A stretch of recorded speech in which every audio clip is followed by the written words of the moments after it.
in the business of it.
Bro, what the fuck is stuck in this shit?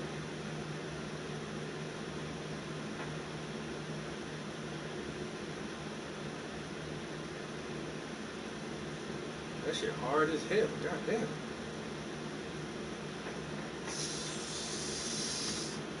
don't want to come out.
I ain't never seen resin get this fucking hard. I'm tired of fighting this shit now. I'm about to say fuck it. This shit like goddamn super glue on this bitch.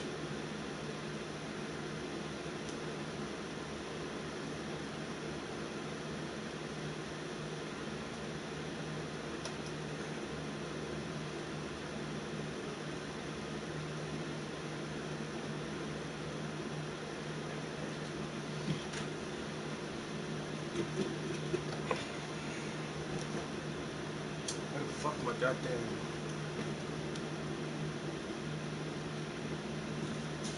Shit, I ain't got no tools up here? Ain't that a bitch?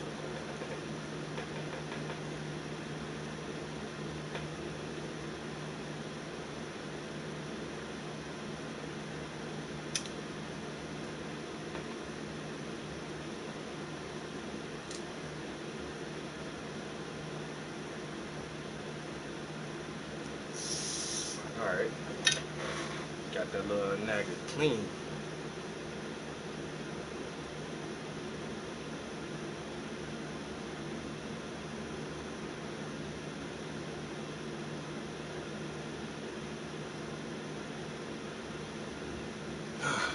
That took forever.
for a few months now.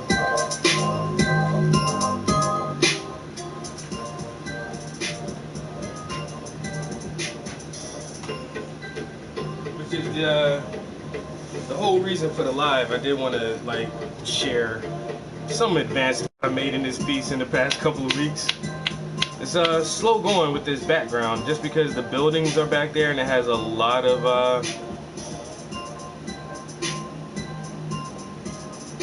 oh yeah, oh yeah. Always got to try to you know, inspire other people. You know what I'm saying? All you got to do is just share your craft, share your passion, and that's enough sometimes. You know, just sharing it with people, whoever cares to watch.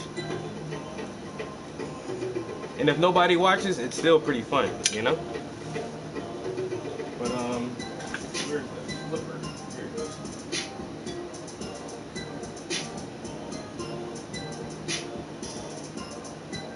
So I really just been trying to fill in this background on here with all the bricks and the windows.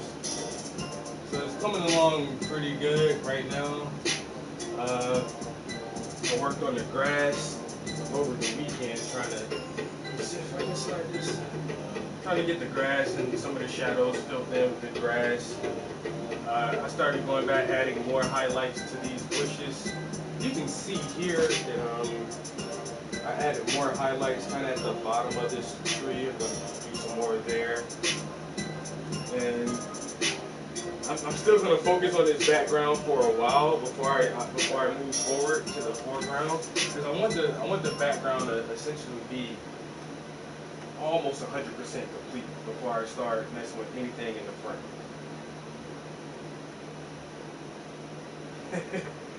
It's a slow process, Ben. Slow process. So we have reference photo here. And so, yeah, just trying to work on the green foliage here. You get some of these, this fir tree right here. Come on. In the sun, like, some of the highlights are really, really bright green, almost white in there. Even the tree trunk has, like, some really bright spots that I need to add into here a little bit more. And then I'll start working on adding all these little branches in that section and this tree right here, which has branches that are going to crisscross all the windows here. And so that's why I just kind of left this tree out for a minute. I want the bricks and everything behind it to be completely done, and then I'll detail the trees in front of the building. Yo, thanks, man. It's getting there. It's getting there. So far, this is my favorite little shadow right here. This little shadow from the overhang on this door. That's kind of like my little favorite spot of the whole piece right now. Just being able to how that shadow falls. It looks really natural. It looks really good. But the bricks. And then some of them are already like, I went over some of them more than once, like throughout the process of just getting them on there. Oh my God, dude. It was grueling. It was grueling. But they're down, and so now like the next part is just a little touch up on the bricks, a little highlights here and there, some spots on the window panes themselves, some highlights on the seals, on the window sills and stuff. But we're getting there, slowly but surely.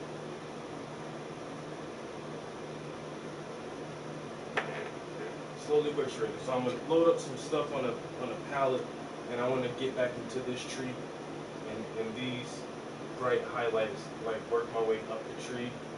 Get that done. And before I actually move on here, I may actually try to play around with adding some of these branches in the back here. I'll just start off with probably straight black paint and just, you know, kind of fill that in a little bit, and then I'll start working my way over a little bit more. But a fun piece. It's a little time consuming. I already figured it would be so, and but I'm having fun with it, and it's a part of the reader series, and so really I can't wait to get to the foreground because there's some really dynamic shadows here. Oh man, this deep shadow from the side of his face. This is going to be so fun to detail that out and to bring that to life. Uh, the ironwork on the bench, that's going to be so fun to play around. Once again, get these really deep shadows and that blue iron paint on there. So excited about just working my way through this piece. Trying to take my time and just have fun with it. But I do want to, like I say, thanks to everybody for always stopping in, checking out the art, for always motivating me and encouraging me and just supporting me. And yeah. So I said I might not be posting finished pictures or I mean finished paintings for months at a time, but it takes a little bit to get through some of these things.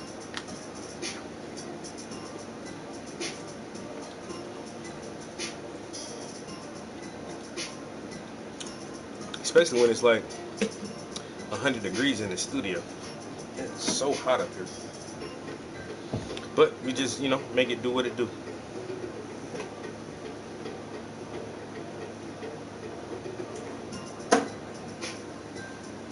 Really? I don't have a... Where the fuck my lighter went?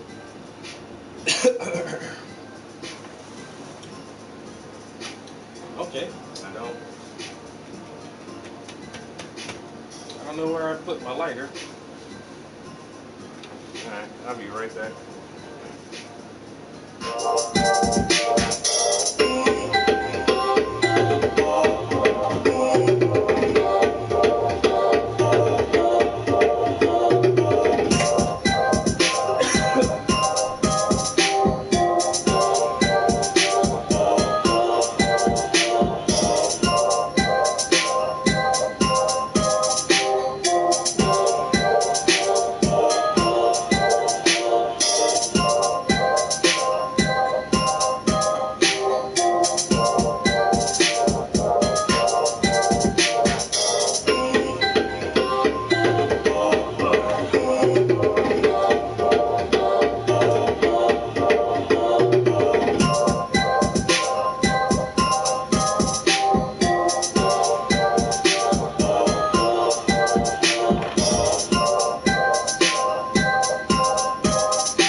I can't call it, bro.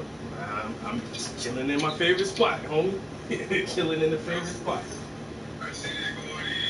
I'm trying. You know what I'm saying? Like I said, it's a slow process, but every little minute I get to work on that, that's what I be here doing, bro. How you making out? Shoot, man, doing everything. Just portrait by portrait, man. Yep. Stand at this hot sun, stand at this heat. I feel you, bro. What are you working on now? Everything like that.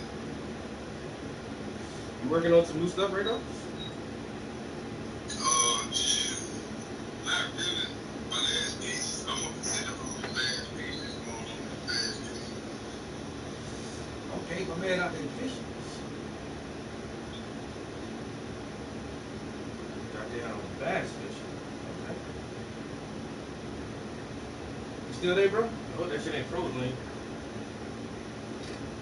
If it froze, I'll be damned. But my body is freezing a lot.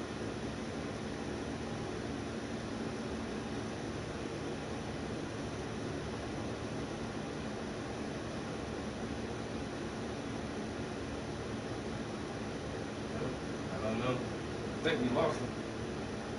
Yo, MJ won today. I had the homie in here just now, but I don't know. I think he froze up, man.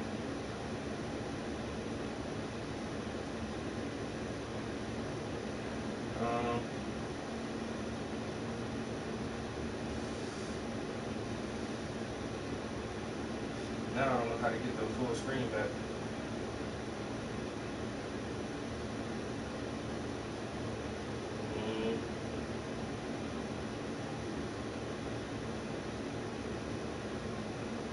There it goes.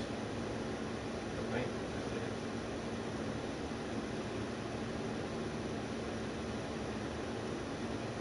No, did I just?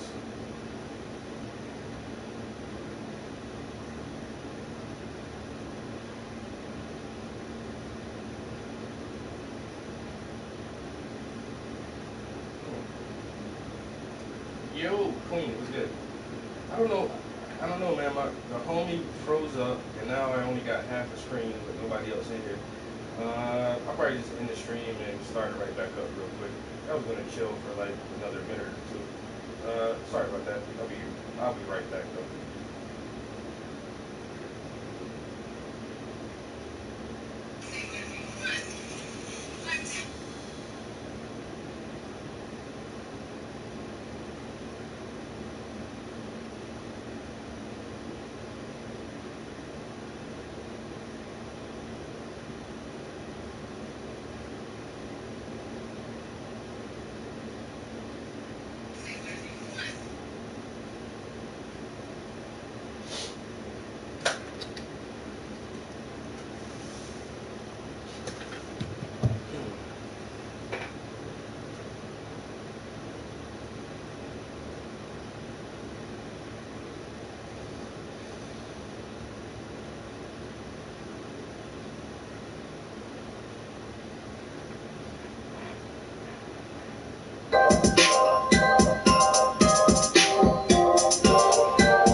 Yo, Demario, I don't know what happened to that last stream, bro.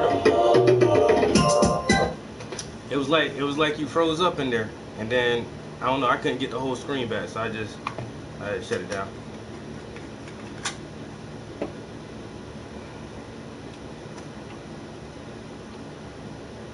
Let's see if we can. Will we come back? I don't know. Like my Wi-Fi is terrible in my studio too. There we go. All right, we back. Yo, Billie Jean. Everybody in there. It was good. It was good. It was good, everybody. Both be sleep now, man. You said what? I said both be sleep night. Hey, see, just the simple fact you say that shit out loud, that means sooner or later they ain't gonna be able to sleep too much longer, bro. I mean, my thing is honestly is the dedication. Like, I know, like, I admire a lot of artists, and I feel like I see a lot of artists who are technically like better than I am, but at the same time, a lot of people don't put that fucking work in, bro. I really do this shit, and I be in here, and my main thing I tell people, man, is consistency. If you stay consistent, sooner or later somebody gonna have to recognize something you're doing, and so yeah. You on a hyper realism level like that. I appreciate it, man. I couldn't even imagine like being, like I that's why I like you, man. You take the devil of the abstract of art to a whole different level. Well, that's a little like I say, man, patience, dedication. You got a good hand though, man. You got a good eye and you got a good hand. Your shit is good, bro. And that's all. If this, it's all about having the passion. Whatever you passionate about, you gonna get good at it, because that's what you like to do the most. Steph Curry, passionate as fuck about basketball. That's why that nigga can shoot them 3-pointers like he can, because that motherfucker, that's all he loves, that's all he do, that's all he practice at. You know what I'm saying? So that's what anything. I've been looking at a lot of them the NBA new draft players. Like they won't shoot around right now until the draft over with. Right. It's like the back in the day with that old game, Oh yeah, the shootout. Yeah, Michael Jordan shootout. Yeah. You just gotta get better. The more you do that shit, and then that shit become like muscle memory. You know, because honestly, like sometimes I'll sit back and like when I finish a piece and out, it's really hard for me to explain what I'm trying to say, but sometimes I look at my finished paintings and I can't even believe that I did that. You know, I be looking at it like somebody else created that shit. Like, damn, that shit look good. You know, but that just come from the time and effort. Like this piece right here, man. Like just the bricks, man. I've been working on these bricks for like weeks, just because I want it to look nice, though. And it just take time, man. Just be patient with yourself. Be patient with the art. To tell you the truth, though, I can see it. I can add that. I can wear that piece right there at the cookout shirt. You know, like one of those old button down pieces your uncle used to wear at the cookout, man. It be silk, though. With the tricolor in it, be like the blue, the red, the white. I know you talking about. See-through, or that gold silk. They always wore, you know, that old polyester shirt they wore at the cookout. Mm-hmm. I could wear that print on a shirt, like. I don't know. I want to do more merch. I keep thinking about shit like that too. Cause you're not the first person said, man, throw some of your shit on t-shirts. I really want to. This was what I wanted to do for one summer, and I just never did it.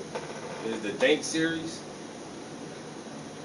and I was gonna put that one, and put this one on the t-shirt, the same color as the background, like have a yellow t-shirt with that shit on it. I would like to see that one over there, the game series, like a skin on the actual game. Yo, the one chick just got her shit in Fortnite, yo. I was like, how the fuck y'all be getting y'all them contracts and shit?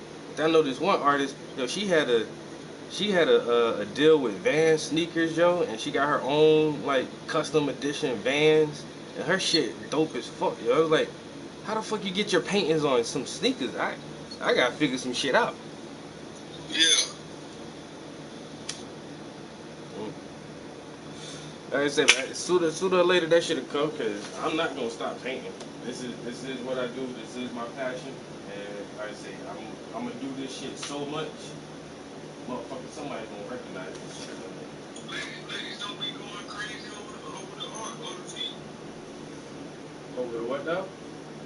Over the artwork with the feet in it. Like, Yo, this is what I don't understand, bro.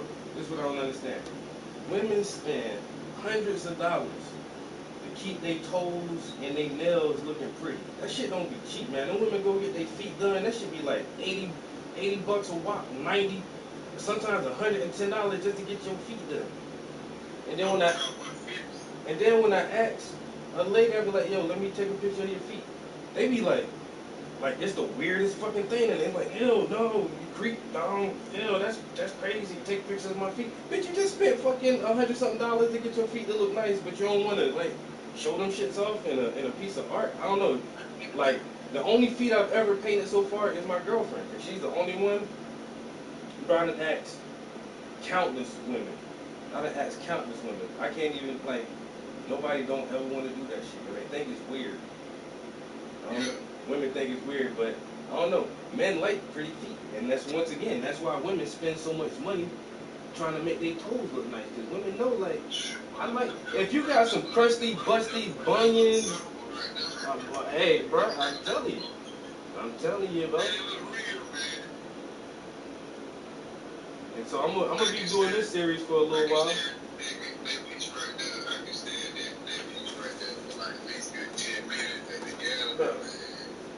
And like I say, man, people say that shit weird.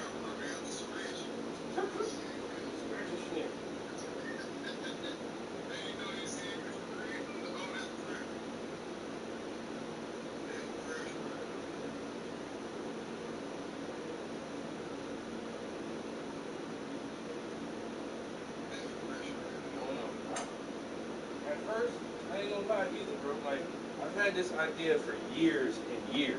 Like, years, bro. I've had an idea to paint feet, and to myself, initially, even I thought it was weird, because I know it's a kind of a sexual, it can be looked at in a sexual manner. And, So for a long time, I just thought that people may not get it, and so I just kept the idea sitting in the back of my mind for a long time. But when I went to go do that shit, it's like I'm at a point now where I'm gonna paint whatever the fuck I want to paint, and if you don't get it, that's okay. It's not for you. You know what I'm saying? Everybody is not gonna connect with the fucking art all the time. I try to make art that almost anybody can connect with, and it's for everybody. Because when you make art, you giving that shit to the fucking world. It's not really. I mean, some people do make art just for themselves, but I don't want to make art just for me. I want to share this shit with whoever wants to partake in this shit. And so that means I want to make images and I want to put concepts and ideas out there that everybody can relate to in some kind of manner. But then at the same time, I'm at a point where I'm gonna just start painting shit that I want to paint. And if you get it, you get it. And if you don't, you don't. That's fine. But I'm going back. I did a little piece. Did you see the little piece I did on the 85 South Show? On the what, bro? I probably did. I look at an ass of art on a daily basis. I'll be checking your shit out though. Yeah, get on their page, though. It did. Send me the, I was shocked. yo, send me the link so I can make sure I did see that shit. It's on 85 South Show official page. But you have to scroll down a little bit. You have to scroll down a little bit. Like you start seeing little women and boots, and that's when you start. That's when you might. I think you'll see it. You'll see it on that page. Okay. I definitely But gonna check it out. YouTube, man. I'm trying to tell you, like, just realize what's going on. It's just so hot, man. It just looks like digital photo. Appreciate it, bro. I'm getting a little Yeah, better. but people be like, man, it's not real. It's real. Man, it's a blind person. Yeah. I'm gonna keep trying, bro. Like now, I'm gonna put some. There's a new logo you trying right there, the dang thing. Nah, it was just the name of the series. So that was like one of my first attempts to kind of like, cause I was kind of nervous about doing that shit because I ain't no full-time artist. You know what I'm saying? I got a job, and so I don't want people to look at me in a certain way or categorize me in a certain way because like I work in like in a professional atmosphere, and so like when I put that shit out, it's basically just weed. You know what I'm saying? It's like pro weed. You know what I'm saying? And so like I was kind of nervous, and then plus I told my boss like at the time when I had these at the first time I showed them, my boss was like, "Oh, don't you have a show coming?" I was like, "Yeah." She's like, "Oh, I'm definitely gonna come." I'm like, just to let you know, there is a lot of marijuana influenced artwork, and she was like, "Look, Travis, your job is your job, and your art is your art. I can't tell you what to do with your art. I just want to come and support you, and I'm excited to see whatever you do." I'm like, all right, so just don't fucking judge me behind this shit.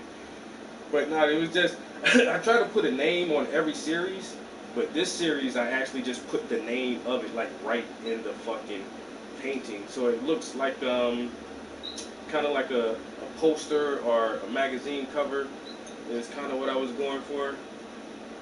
And so yeah, like you can almost see, like if you had some writing right here and a little ad and a little price right here, you can see how it could kind of be like a magazine cover or some shit. So I was just kind of going for that theme. But I never.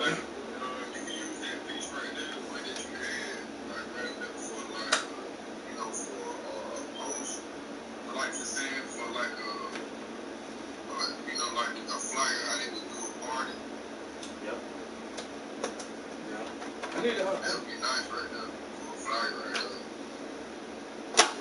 I want to go back and start reworking some old stuff, or like bringing back some of my older stuff too. Because I don't know, like a lot of people on social media, a lot of people don't go through your entire history of stuff, and I got shit from years ago like that people really don't see anymore.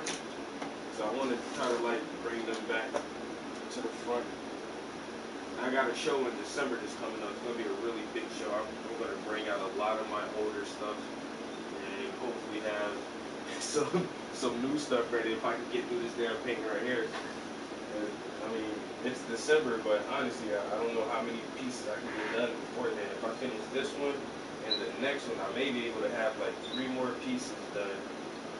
And I have 2 other pieces that haven't really been shown. Like this piece has never been out of the house, and this piece, yeah, this has not left the house yet. So in December, I'll probably have at least 6 paintings, like 6 new paintings that have never been on display yet. And that's if I fucking grind hard enough. But next year, I'm gonna be all on some other shit, bro. I'm gonna be on some alien type shit. This shit gonna be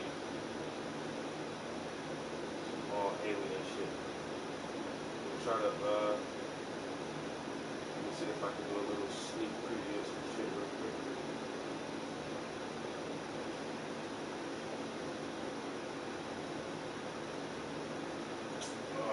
Why not? The internet's so bad up there.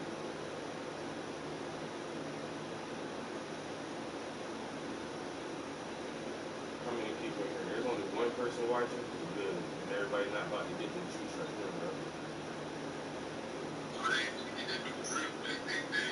Nope. And that's why I tell people too, like my Instagram live, I don't ever save these shits. So I delete these shits as soon as I'm done. So if you're not here, you're not gonna see none of this. Why I want this to go, yo?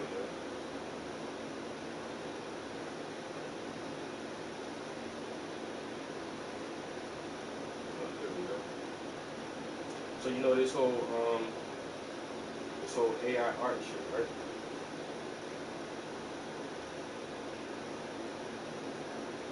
You've been seeing all this AI art? Yeah, a little bit of it.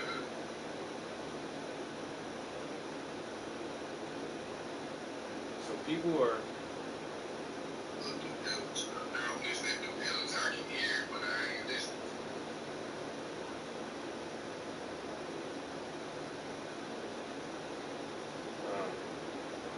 so now people using the AI to make fucking images. I'm gonna use the AI to make some images, but I'm not just gonna keep it digital. I'm gonna use that as a reference source and then paint that shit, bro. Have you heard anything about the NFTs though? Man, the NFT is all bullshit, man. Don't even worry about that shit no more. Yeah.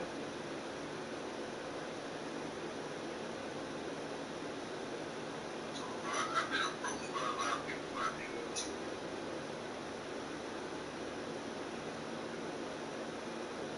Yeah, I've been seeing that. I've been watching that a lot, man. I've been watching that a lot. Like, I've been watching it ever since like almost about 2 weeks now when they said that Pentagon had reports of. But this your thing, heard them? He's gonna be my next paintings, bro.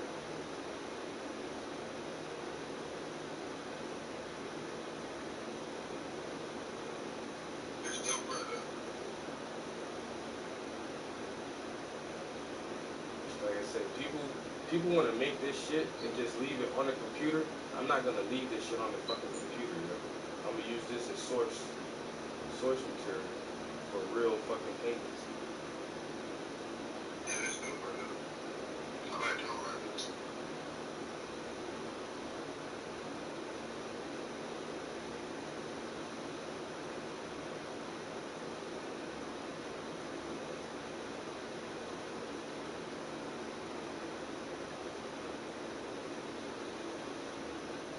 Alright, that's all I can say for right now. When I Hey, tell, great though, man. I yo, like that. when I tell motherfuckers like, yo, the painting's gonna be looking real crazy in a little while, they gonna be like, damn, where you get that shit from? I'm like, yo, I made that shit, yo, watch. Yo, all my shit gonna be like this whole crazy alien saga, yo, like, I don't know. And this one, like, I know you say you've been listening to like aliens and shit, man, but like the Pentagon and all that shit. But no lie, bro. Like some of the first fucking paintings I ever did, bro. Some of my first, bro. I paint this shit in like fucking 2009. Look how cheesy this shit look. She's still fresh. Why would they look like that? But bruh, I've been loving alien shit my whole life, and now, like you say, that shit all big in the news and the media. I've been studying this shit for fucking forever, yo.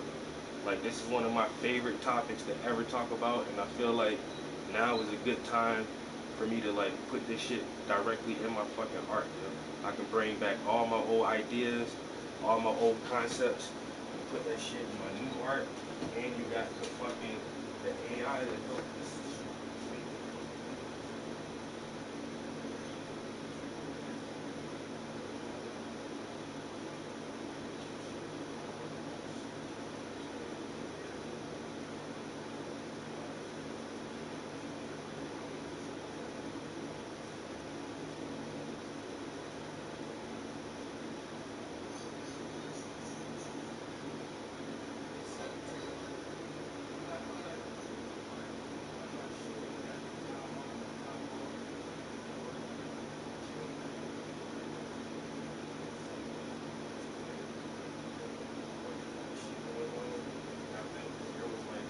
Civilization here once before. It was like advanced as fuck, yo. Yeah. And so now I'm gonna try to tell that story with my art. And I don't know, I've been waiting on this shit for a long time, but now I feel comfortable enough to do it where people will still take me as a serious artist. You know, so you can talk about some shit, people just think you crazy. You know what I'm saying? Some people still think, you know, if you talk about aliens and shit, you some crazy motherfucker or some conspiracy theorist or whatever. But now, like I say, if you like it, you like it, and if you don't, that's fine too. It don't really matter. I also heard the same thing though, but you more pyramids pop up, sites.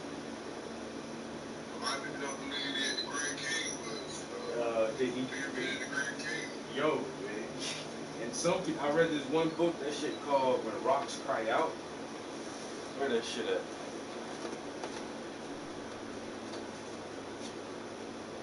Give me a pressure right there, y'all, in the background. Y'all know that about that gas, so y'all be following, liking, shit, Shadowrun. Oh, fuck.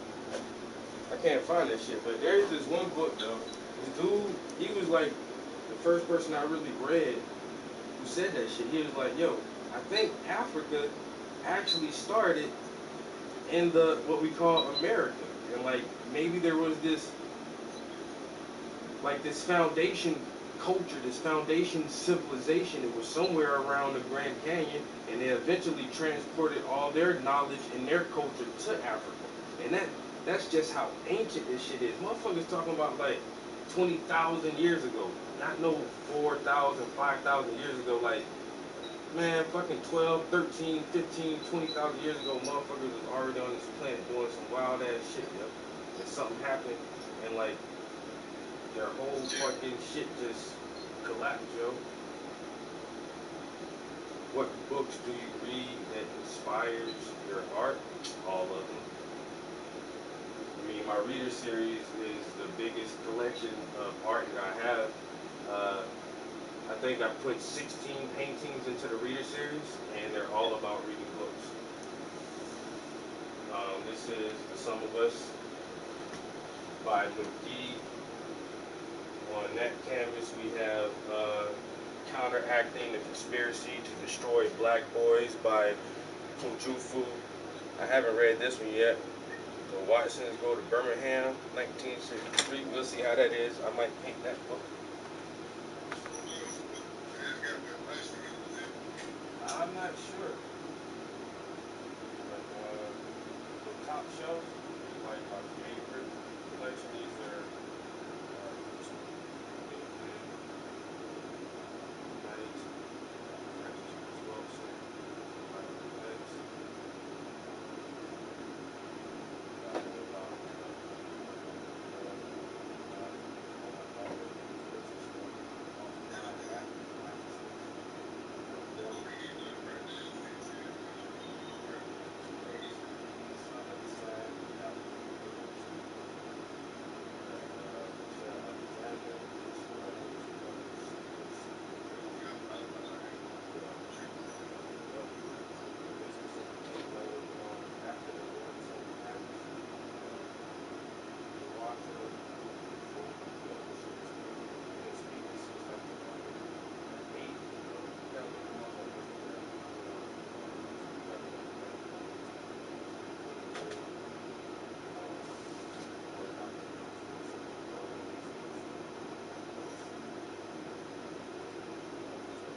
I got like books that I can't even put on the shelf. I try to put all the.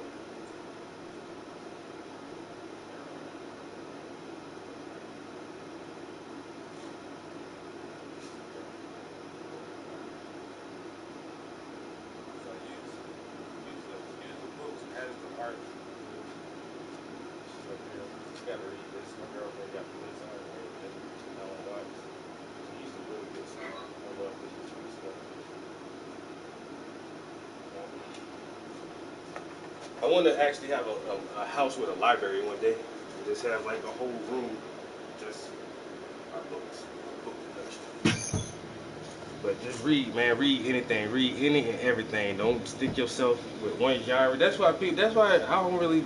I argue with religious people so much, and I'm already on the Instagram debate right now with motherfuckers about religion. It's like, you never read the Bible. Yes, I have read the Bible, and I read the Quran, and I read a bunch of other shit that goes against those arguments. Like, y'all just read the one book and then think you know everything. But I read everything, man. It don't matter what it is, yo. I just try to read as much as I can, and then you can see the world from everybody's viewpoint. And so when you come across people, you'll always find a common ground. People who don't like a lot of people is because you can't find common ground with nobody because you don't understand them and they don't understand you. And that's probably because you're not well read or well traveled or anything like that, yo. So the more you can educate yourself, the more you can fucking have conversations with anybody about anything. And so that's why I really push reading so hard, and especially black authors, because a lot of white people be trying to argue with us about shit. And it's like, have you even ever educated yourself on the black diaspora or real facts about our history in America and shit like that? And most white people don't know that they don't know a lot of shit. So I try to put all that shit in my fucking art for everybody to read, for everybody to get educated, so everybody can have a better conversation. And maybe we can make some valid points and get something out of the conversation instead of just arguing with each other all the time. Because I've read all your shit.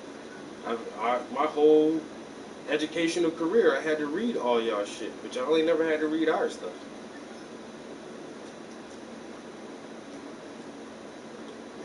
So, but I'm done.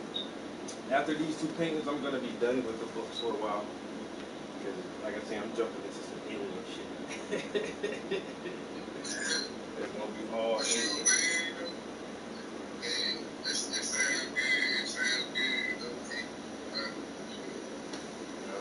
Like you said,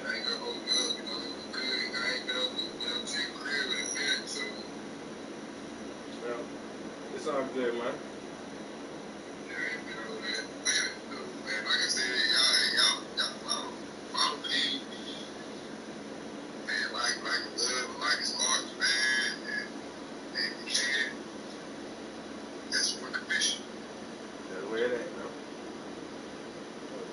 Alright, man. I'm gonna holler at y'all, bro. Okay, bro. Alright, peace.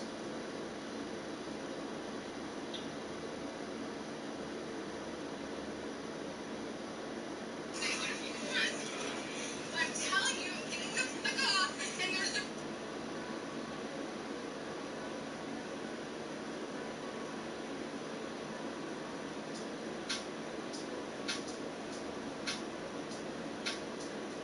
Can my cousin make some candles?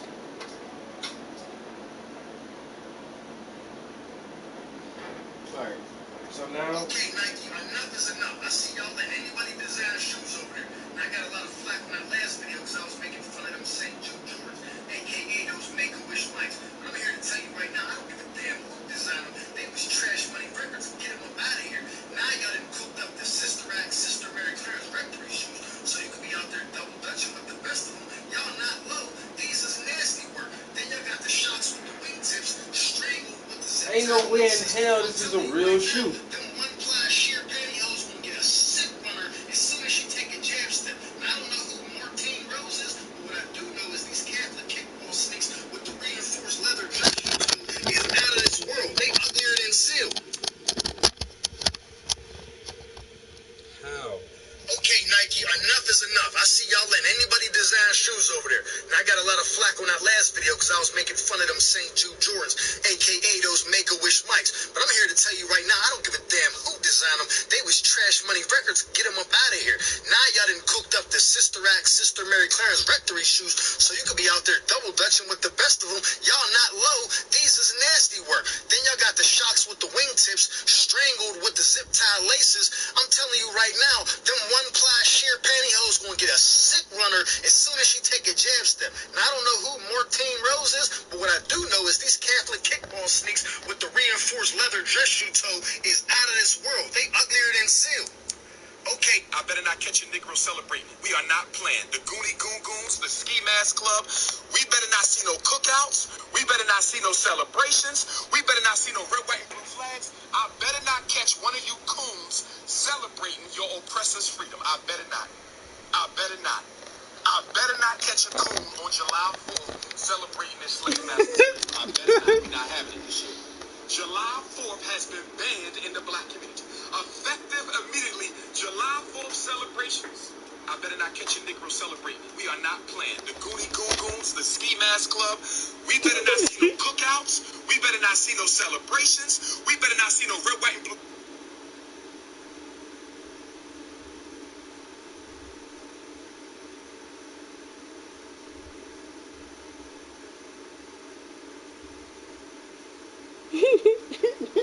I better not catch a Negro celebrating. I better not.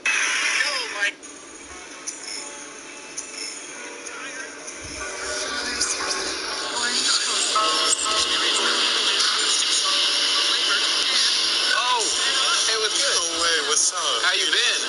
Good. All right. That's what's up. That's what's up. I see you've been up to a lot. Oh, you saw that VR Drake concert? Yeah. That's what's up. Oh, wait. Is that a strike on your account? Oh, it's just one. No, I'm sorry. We can't be friends. Just one strike?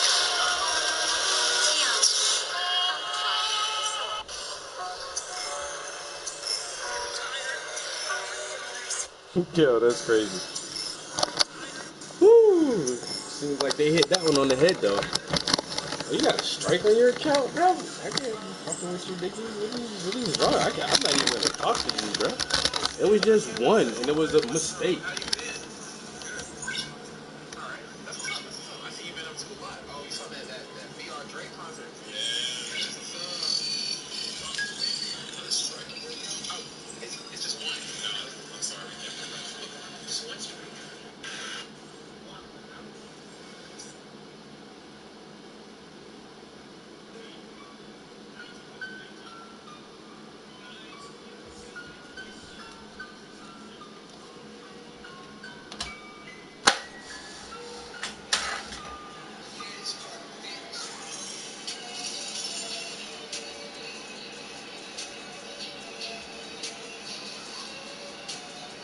Come make anime jeans with me.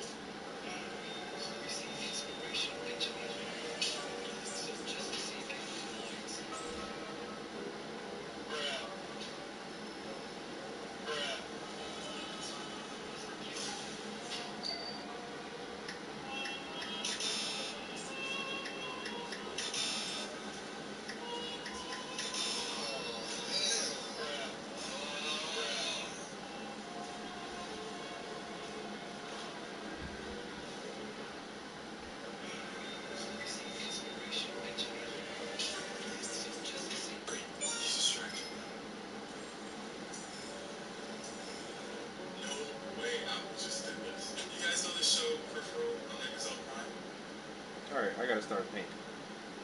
I got trapped in these fucking memes. I'm not gonna lie, yo. Oh, I knew something was weird. I gotta turn this top light on. Alright, there we go. I got stuck on the memes on Instagram. This dude got a cool ass page though. Young boy too. Okay, I see you. What I need to do is take the Bluetooth off of the iPad.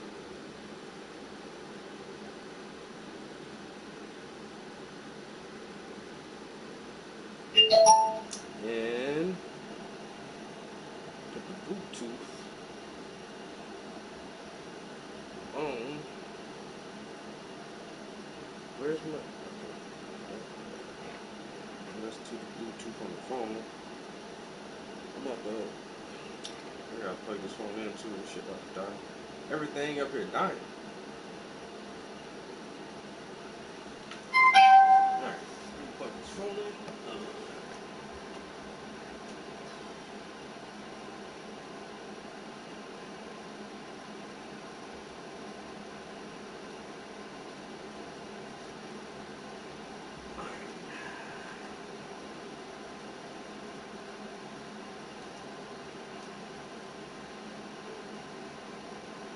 Now maybe YouTube will be nice to us. They're gonna be nice to us, YouTube. You know I don't like premium.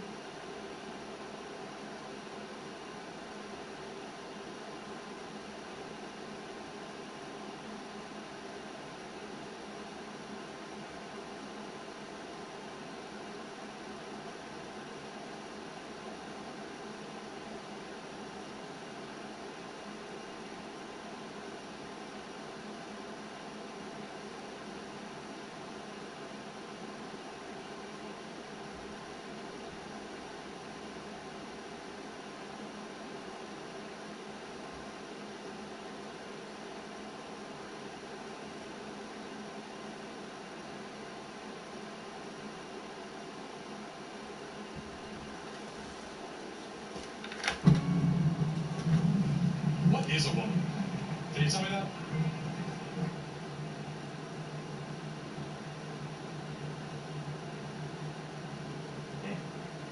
Anyway, we were just talking about Hunter Biden. We're doing right now? Now We're just going to walk in. I got no context to get. Oh, that's fine. No, we were just talking about Hunter Biden. Yeah, we weren't going to talk about aliens or UFOs or anything. That was problem number one. And then there is that text message, which is insane.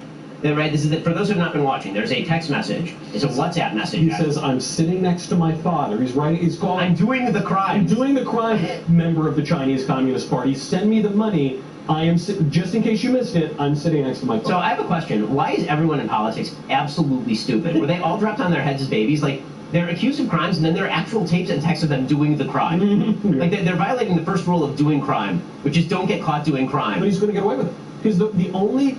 Look, the hookers and the drugs and the whatever, it's all. I mean, first of all, sounds like an amazing Saturday night. It's beyond that. Yeah, the guy knows how to have a party. But the only crime I actually care about, the only crime that really matters to the public interest as a matter of national corruption is the shakedown, selling American influence to the highest bidder all around the world. It looks like you got the Bidens dead to rights. It looks like it implicates Joe. And nothing. Nothing. No one will even ask the questions. So in the media, they started to ask questions of the White House press secretary, the world's most talented White House press secretary and historic White House press secretary, who is historic because she's a black lesbian. And she is, and she said that she's historic, by the way. And they asked her multiple times about this. She's like, I'm not going to comment on that. So he'll comment on literally everything else, but this is the one thing where he won't comment on it. I mean, Joe was lying, right? So first, I liked the lawyerly sort of massaging of the response. So it went from the original statement by Hunter Biden's team and Joe Biden's team was, Joe does not know anything about Hunter's businesses, which was always implausible. He was riding on Air Force 2 to China to pick up business. And also, Joe and Hunter were in regular contact. It's not like they're estranged. I mean, they were talking the whole time. And then it shifted to, the president was not in business with Hunter. That is very lawyerly language. I mean, technically, I'm not sure that you and I are personally in business, right? Like, I own a part of the company that employs you, but I'm not sure that you and I are technically in business. I've not signed a contract with you at any point. Well, I never gave you a cut of the Chi-Com money that I've been getting from overseas. Yet, unless you, I don't. No, am I not supposed to say that on camera? Can we get Chris back in here? Anyway. Yeah, but no, of course. They use very, very specific language here, and you know.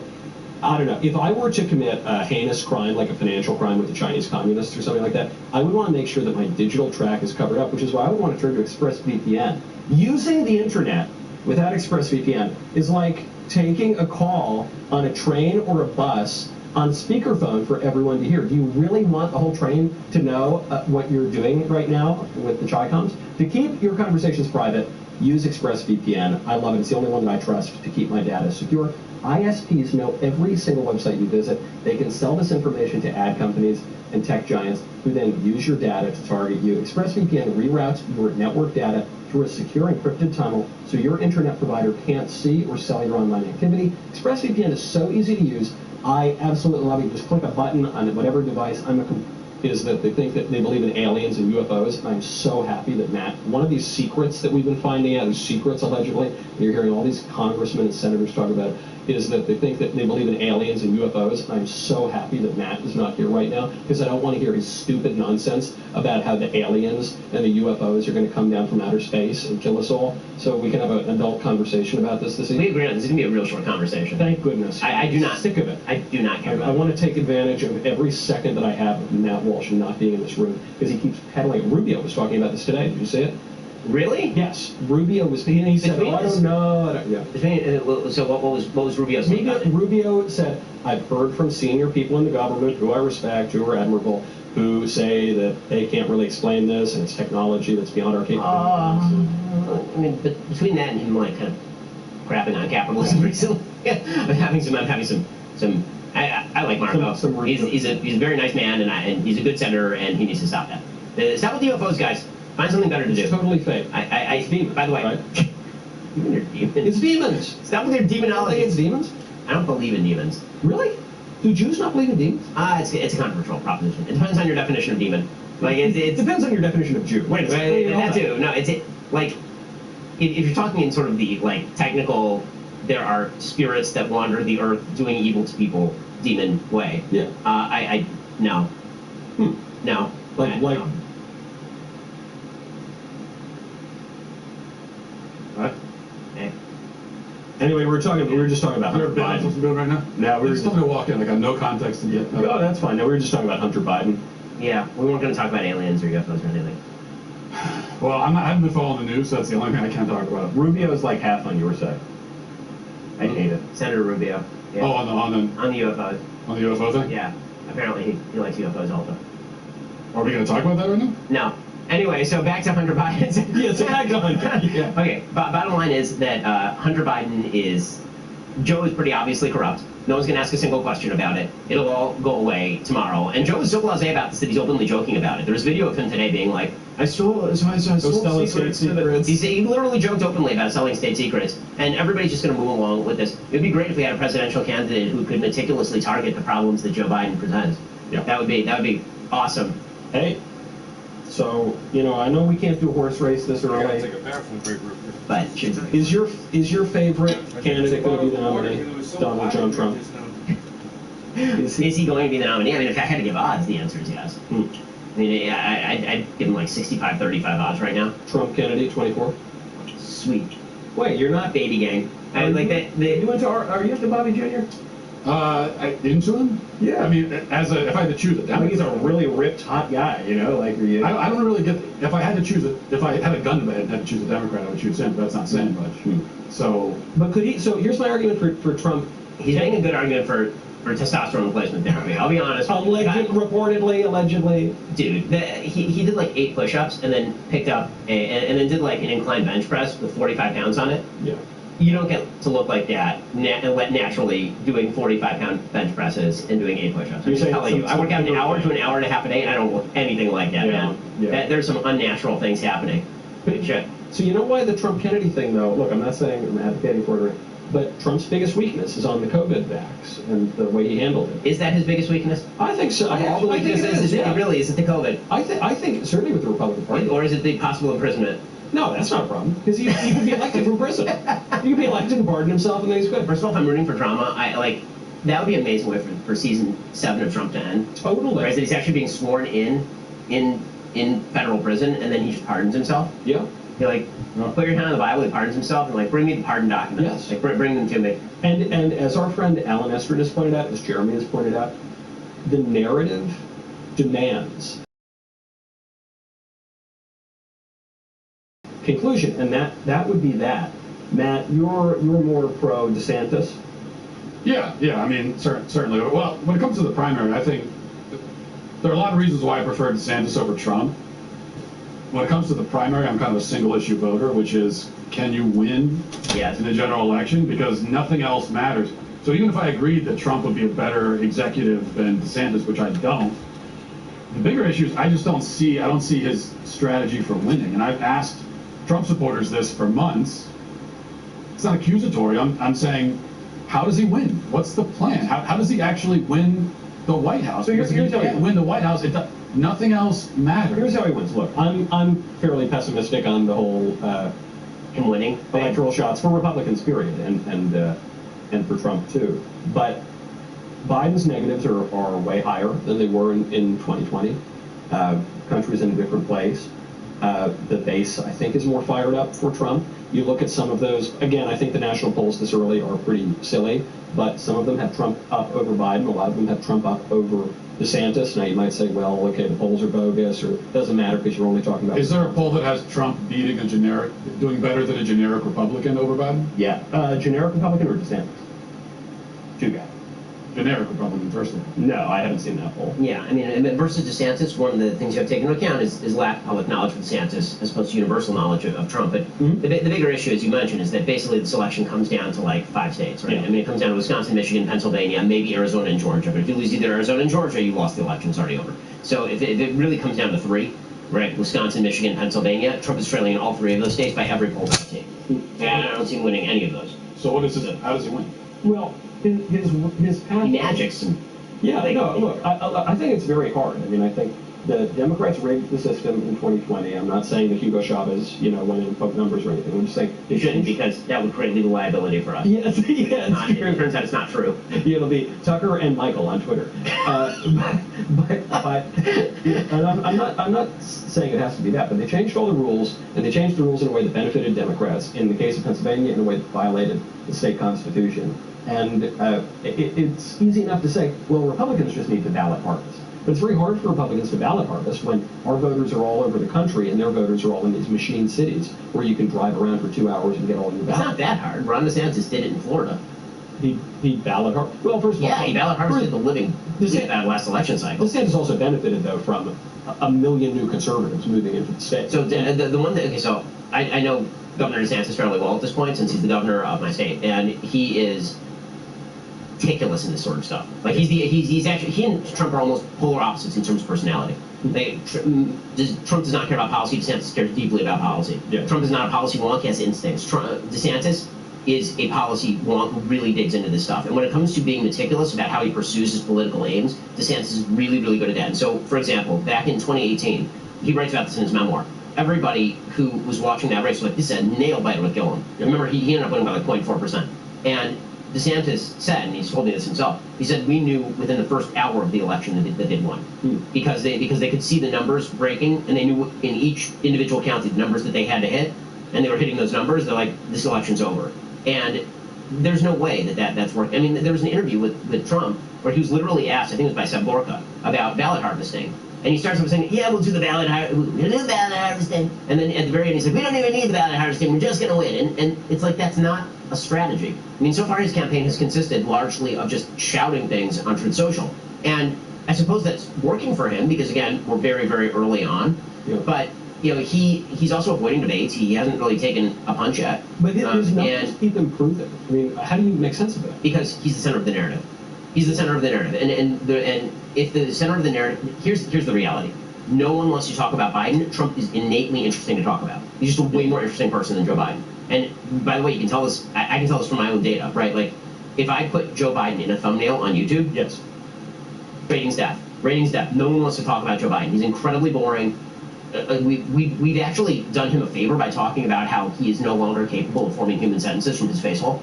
That's actually a favor to him because it makes him even more boring. And so when he does something that's truly terrible, we're like, you mean the genial old man who can't speak words from his face hole?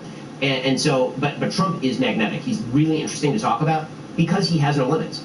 I mean, he literally, we were making fun of Hunter Biden for saying that he was doing the crimes.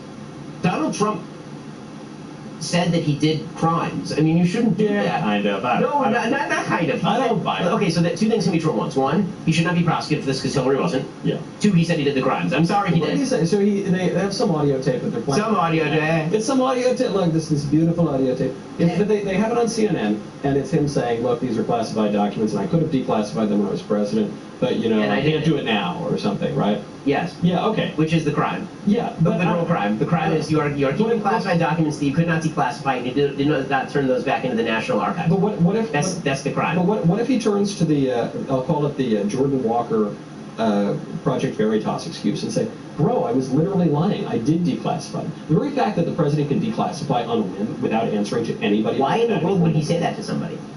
That's like the worst defense in the entire world. Did you? That's like saying, that's like me telling you I murdered my wife after my wife was dead. And then later I was like, I was lying to you when I said I murdered my wife. I actually didn't murder my wife. Just to look cool, I told you I murdered my wife. The reason he would say that is to avoid prosecution for this particular crime. But also, you're saying, why did Donald Trump say something outlandish? I mean, we could go back. It's that, but it's not. No, the thing. No, I'm saying that he has no defense to the thing that he said that's outlandish. And then he went on Brett Baier and he was like, there were newspapers I was talking about, and then in the tape he's like, these are not. Yeah, I know. I'm sorry. Obviously, again, he shouldn't be prosecuted because there's a double standard, and Hillary should have been prosecuted. Okay, but here's the thing that I really dislike about the common discourse. Here's the discourse. And what about Bill Clinton when he stole the tapes and shoved them? That is it. Okay, the stock for defense is garbage. Okay, like why is it garbage? The reason that it's garbage is because the Presidential Records Act only applies to presidential records, records made by the President of the United States in pursuit of his job. It does not apply to classified documents handed to the president from a different agency. These are called agency records. They're defined in law. The Clinton stock for defense that Tom Fitton has tried out. I know Tom, really nice guy. Yeah. He's just wrong. It's not true. So, like, again, I'll go back to my original point. Hillary Clinton should have been prosecuted. Yeah. If Hillary Clinton had been prosecuted in 2016, by the way, then for America, it's kind of happily ever after. Right? Because number one, we would have now realized that, oh, people actually get prosecuted for this particular crime, and then presumably Trump wouldn't have gone and committed the crime. Literally in the tape he says, these are exactly the type of documents that Hillary Clinton sent to Anthony Weiner. He says that in the tape. Like, what are you doing? You know what would have happened? Here's my question about this. Forget about the prosecution, forget about him going to jail. Maybe he gets off because he's in Fort Pierce, thank God, very conservative area. Maybe he gets a jury nullification. He did in Jersey, too. Right. I mean, they could bring charges in Jersey. Well, they haven't yet. So they haven't yet. Right. So right now we're just talking about Fort Pierce. So let's say that happens. Fine. I have a question just for Republican voters. He knows he has the world's biggest target on his back. This is the case he's been making since. Let's say that you knew that everyone in the world was out to get you. Go commit the world's stupidest crime and then admit on tape to doing the world's stupidest crime, or would you be uber careful about not doing that so as to not take yourself off the board? Look, I've said 1,000 times, I overpay my taxes when Democrats are in office. Of course. Okay, because I don't want these people breathing down my neck. I would much rather I do when Republicans are in office too. I'd rather overpay my taxes and never have to deal with the IRS. Yeah. Specifically, he makes it easy on them. Exactly. Why make it easy? That's one of the number one mark against Trump for me. At least when you look at what actually happened when he was in office. Yeah. And it's not the vax, that's a problem too. But it's the drain the swamp. You know, you go in, promise them to drain the swamp, and it just didn't happen.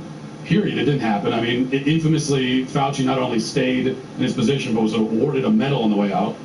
And part of the reason he didn't drain the swamp, I think, is that he doesn't really understand the swamp. This is the thing. You have to understand who these people are that you're up against. It's the same thing on the other end, where Trump's enemies don't really understand him either, trying to make him out to be Hitler or some kind of fascist dictator. So you got two people going at each other that don't understand each other. But this is Trump's problems. He doesn't understand his enemies. I think DeSantis does understand his enemies much better than Trump. But I would still, not to get the conversation backwards, but for even though I prefer DeSantis, if I could be convinced, I think another Biden presidency is a disaster for America, an even bigger disaster than the first presidency. Convinced that Trump really did have a better chance of beating Biden than DeSantis would, but I would support Trump because I agree with you. I would, because we cannot have an 82-year-old Biden taking office in 2024. We don't even know what does that look like. Do you think there's a dark horse? We're all talking Trump, DeSantis. Do you think there's a dark horse who could run? I mean, possibly if DeSantis really started to collapse in the polls, right? That could be. Who would be the dark horse? Have you heard Glenn Youngkin's name? Brian Kemp. Chris Christie. Shut up with Chris Christie. Chris Christie. You're in New Jersey. Is that ironic on your part? You're saying, is it a bit, or am I serious? Yeah, is it a bit, or are you serious? I'm asking myself that every day. He started out as a little bit. Kids. He's No, I'm not advocating. Round mound or rebound? The guy went from 1% to like. He's at the Hut. It's okay. Come on, that's not. The Leaning Tower pizza. It's the croissants. It's the croissants that we're waiting for. Croissants. The guy's running third in New Hampshire. Yes. He loves croissants. That's true. You were supposed to be describing Trump's path to victory. We haven't done that yet. Oh yeah. I'm legitimately interested to hear. I'm telling you, I think that probably it's going to be very difficult for any Republican to win, whether it's.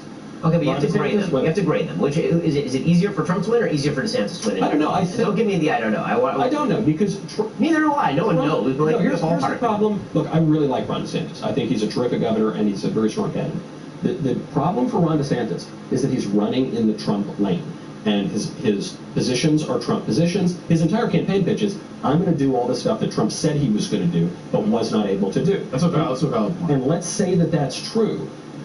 People tend to, when given an option between the original and, you know, a new code, original code classic and new code, they'll go for the original. They'll go for the OG. And he broke the mold in a way on certain policy positions, especially with trade and immigration and foreign wars. He broke the Republican mold. He's kind of a weirdo candidate who inspired people to vote who hadn't voted before, even if you might say, well, that's not going to take him over the finish line in 2024. I just think he is... I don't disagree with you. The real question about Trump as a viable candidate inside the Republican Party, no matter what I say, people are going to vote how they're going to vote.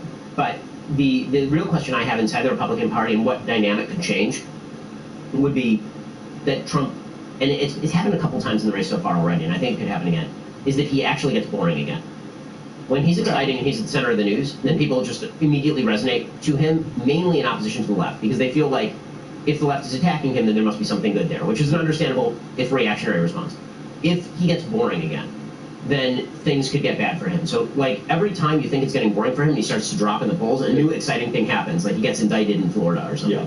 So the thing is, I think that that's likely to continue happening, right? I think that he'll get boring, and then he'll get indicted in Georgia for election interference. Yeah. Right? Like, he'll just keep getting these kind of narcotic boosts of, like, cocaine hits. Yeah, of course. Oh my gosh, they're attacking Trump again. This is crazy. We need to rush to his defense. Now, the thing that could happen that could hurt him, theoretically, is if you get in a debate, but he's actually being a coward about this. Okay? Well, why would he get into a debate when he's 30 points up? Because when you are in an open primary where you are not the incumbent president, you debate the people. But he kind of, the thing that's weird about this race is not. No, but I thought Maybe not debate. I the agree incumbent with you. is the incumbent, right? I mean, that's what's weird about this race, is he's not the incumbent. Obviously, Biden's the president. But we haven't been in the situation where you had a one-term president who runs again later. And I know a lot of people are looking for a fresh face. Well, when you want a fresh face, you're probably going to want to check out Jeremy's Razors. With the 4th of July rapidly approaching, I think it's time that you declare your independence from woke razor companies. Now, I know what you're thinking. Inflation is higher than a Biden child after a fresh Burisma payoff. So true. That's why we're making it easier for you to say goodbye to your old razors. Head on over to jeremysrazors.com right now. Save 40% for men that can grow a great beard. And I think all of us can, and some of us choose not to. That discount applies to the beard kit as well. And for the men who can't, Ben, let's put it says in the prompter. I didn't say that. They put it in the prompter. The discount applies to razor kits. You won't just look good, you'll also feel good knowing that you're supporting a company that doesn't hate you for being a fella. So don't wait too long, because unlike the effects of gender-affirming hormone therapy, and there we go on YouTube, our sale won't last forever. So head on over to jeremysrazors.com today. Now, I want a little bit of a hard pivot here. We're talking about, oh, hello, my dear. Hello. We're joined by the marvelous Brett Cooper. We're talking about stupid nonsense, like, are we going to be able to save the Republic? Are we going to be able to... Oh, that's not as fun as what I talk about on my show. I want to talk, and I actually want your take on this. Yes. Did you get into a thing with Nicki Minaj? That is the thing that happened in my life. I know nothing about this. I haven't followed. I always try to update Nicki's social media feeds. You know. And I know you're big in that. I'm a big Minaj head. But Yeah. what happened? What happened with No, you? Michael, it's not a Minaj head. Hmm. You're a barb. Dior and...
Man, I swear this internet connection is the worst.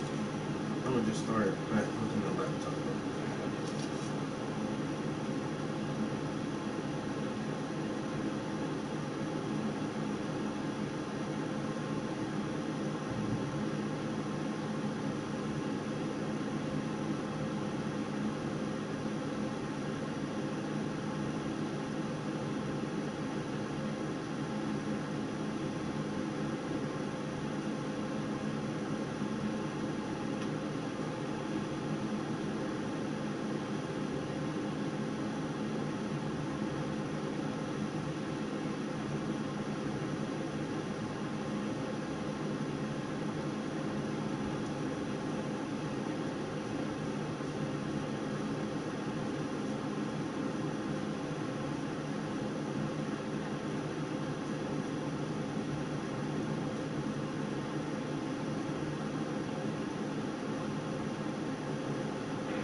Nicki Minaj fan, you're a Barb. So that's why you Barbie movie. No, you're just a Barb. I actually don't know where it's from. I think she has a song in the Barbie movie, right? Actually, yes. Yeah, but there's a lot of people commenting under your post saying, oh, can you promote it? And people were saying, Ben Shapiro is an undercover Barb, which means that you're an undercover Nicki Minaj. Do you know what you call a group of 3 Nicki Minaj fans? A Minaj à trois. Good night, everybody. I hope you enjoyed Daily Wire Backstage. So, hold on. You're an undercover Barb? I don't even know what to say to that accusation. Anyway, this all came about because there is a song, a great emblem of Western civilization, a piece of art so reminiscent of the great Gothic cathedrals of the 12th and 13th centuries. It really just inspires you like a Beethoven symphony. It is called Pound Town. A town in which much pounding goes on. And also there's a second version of this song. It is called Pound Town 2. How's it, The Revenge of Pound. haven't heard it. How's it go? Well, first I have to introduce you to the artist. Her name is Sexy Yee Red. I say it's that because she has 2 Y's at the end of sexy for no reason other than apparently no one in the rap industry can spell. And also this, I assume, as always, that this was her given name. When she came out of her mother, and her mother said, behold, I shall call thee Sexy Yee Red. I think we have the music video. Do we really? I'd like to introduce you all. This is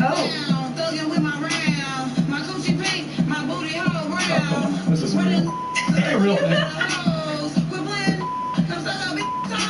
There's a toilet in the background. Why did you bleep this, but not the first thing? Why did the bleep come? Selective bleeping. Why did it have to be about the colors of her orifices? And So, I did a deconstructing the culture segment on this song. And as I say, there's this one is not the one that stars Nicki Minaj. There's a Pound Town 2, The Revenge of Pound. Pound Town 2, more pounding. Electric Boogaloo. Pound Town 2, Electric Boogaloo. That was it. Pound Town 2, 2 pound, 2 harder. Well, we just heard Pound Town 2. And, I think that was one. no, that was one. That was one. That was one. Okay. So Pound Town 2 has Nicki Minaj in it. She was like, this is such an inspiring song, I must take part in a remix titled Pound Town 2. And so I pointed that out while I was critiquing this masterpiece of Western civilization and the apex of our entire creative output since the dawn of time. And Nicki Minaj got mad at me. Oh, she then tweeted, and I read to you directly, quote, Roman said, leave his ass out of it, sir. No pun intended. Who's Roman? This is an excellent question. At first I thought perhaps she is speaking of the emperors of old. Perhaps this is a reference to, say, Claudius, Nero, perhaps Augustus. That was my assumption. And it was not, as it turns out. So Roman is apparently, she plays many roles as Nicki Minaj. And one of the personalities she inhabits is apparently called Roman, a homosexual man. I know. And and this required me to translate this because I don't speak stupid people. So it said, Roman said, leave his ass out of it, sir, no pun intended. I didn't know if there was a pun that was actually in it. And then I didn't know who Roman was. So it took me like I can knock out like a solid econ book in like 3 hours. This one took me at least 6 hours to figure out what this meant. And then I tweeted back at her because she said that Roman should leave his ass out of it. Not possible, Nicki Minaj, since you apparently have never recorded a song that left your ass out of it. Which is accurate. She literally has not recorded a song ever that left her own ass out of it. So it's not possible for me to leave her ass out of it because her ass was in it. To which she responded in classic Barb fashion.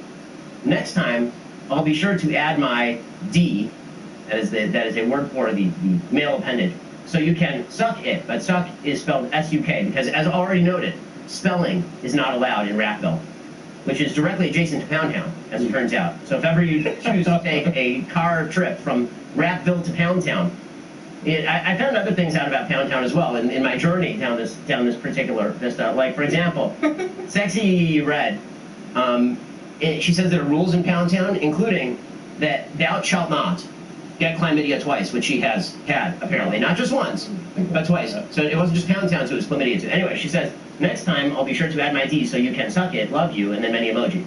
To which I responded, surprise twist. Nicki Minaj was the one with the anaconda all along. Wow, you know more about pop culture than you let on. A little anaconda reference. The anaconda reference was I want to know. I think it impressed her. I don't do. Okay, so you've ever heard the Sir Mix-a-Lot classic, My Anaconda? Well, yeah, sure, okay. Right, that's with her. That's Sir Mix-a-Lot and Nicki Minaj. That came out in the 90s? Didn't that come out like in the 90s? No. The remix includes Nicki Minaj. Yeah. Yes. So there was the original, which is like, and then Sugar there was the one in Was she 2000. like 4 when she was in the song? No, she's like 80 now. Okay. Yeah. That's it. Anyway, How old is she? she's 41. A lady never. How do you know? You know all of this. When I dive into a topic, I dive into that topic. What I want to know, But Ben, not the actual, was this not Pound Town itself. Oh. That has weird orifices. I'm sure. Anyway, Is this you two flirting?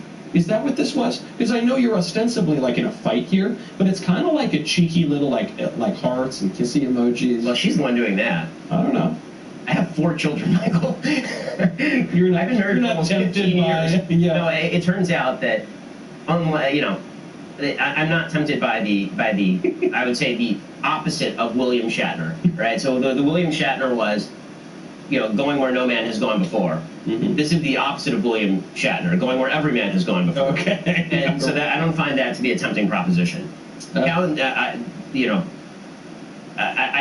never been a woman who pitches chlamydia twice, joining in joyful celebrative song with Nicki Minaj to talk about their bodily orifice colors. That was not appealing. I don't know why I'm going to ask this, but how do we know she had chlamydia twice? She said this on an interview. She did a full-on interview. Yeah, well, Brett, help me out here. Well, no, she did a podcast and she was talking about the rules of Pound Town. And I only know this from the lovely Ben Shapiro show. Because you're my new pop culture. I know. Wanted to catch up on the drama. But yes, so she had chlamydia twice, and apparently that's not in the rules of Pound Town. She really is a character. She responded. It did not defund the police in Pound Town, by the way. No. I'm just pointing that out. But didn't she respond to you? She commented back and was like, I don't know if it was sarcastic or not, but she responded to, I think, the reel on your Instagram. Did she? Sexy Red. Yeah. And she did respond to something like, "Thanks for promoting my song" or something. Yeah, I was so like, that's also like I responded to her. I very much look forward to Pound Town 4: The Quest for Peace. This has become kind of a pattern with you, though, because Getting fights with rappers. yes, Because rappers. they all suffer from face tattoo syndrome. In this case, literally, Sexy Red has like face tattoos. Face tattoo syndrome, as I've explained before, is that weird phenomenon where you walk into a coffee shop and there's some weird lady with a face tattoo, and you're looking at her face tattoo, and she's like, "What are you looking at?" And you're like, "Your face tattoo that you put on your face so I would look at it." And she's like, "That's offensive. Why are you looking at this face tattoo?" Well, I mean, I challenge you not to look at the face tattoo. Yeah. I mean, I thought maybe she just was in another thing that she does is she colors her hair like this, apparently. I don't know why, but apparently she was after the Little Mermaid part and it just failed. It didn't work out well for her. And in her chlamydia interview, she actually has, like, her hair is orange with black stripes. Oh, so yeah. Like a tiger. her designer was Tony the Tiger from the Frosted Flakes box. Can I just say, just to be the grumpy old guy for a second, it really is a problem kids are listening to this stuff. Like, Yes. it's a civilizational level collapse type problem. Yes. Because and it's not just that it's so gratuitously vulgar and disgusting, but it's just so stupid. It's so dumb. Dude, we didn't get to the worst part of the song. There's a part of the song where she literally opens applications for her child's stepdad. This person has already born a child, and that child is in her home. And she actually is like talking about she's looking for a dad for her kid. Like one of the verses of these songs. Well, that's one way to go. And on her resume is apparently the color of her booty hole. Excellent. This is, yeah. Which is, Okay, well, I mean, and now you know things you didn't have to know a before. lot of things I didn't want to know about her, but because it's funny because anytime you complain about pop culture, you always hear people say, well, you know, older generations have been saying that forever. They've always complained about, they were saying back in the 70s it was demonic. It's like, yeah, they were always right, actually. People back in the 50s who were complaining about Elvis, this is what they were envisioning, is that it would become this. They were As always, could not have been more right about it. Was totally vindicated. That's right. Yeah. The only graph of civilization that matters is the you are here graph, the slippery slope graph, the you are here. And it's like, we're about to fail. No, we're about, and then it's like an arrow to like right before you hit, and you are here. And that's true of all of these things. Basically, everything that you were called a fuddy-duddy for saying in the year 2000, all of them. You were right on, but did you... I wrote a book called Porn Generation in 2004. I was 21 years old, and it was about the pornification of American society.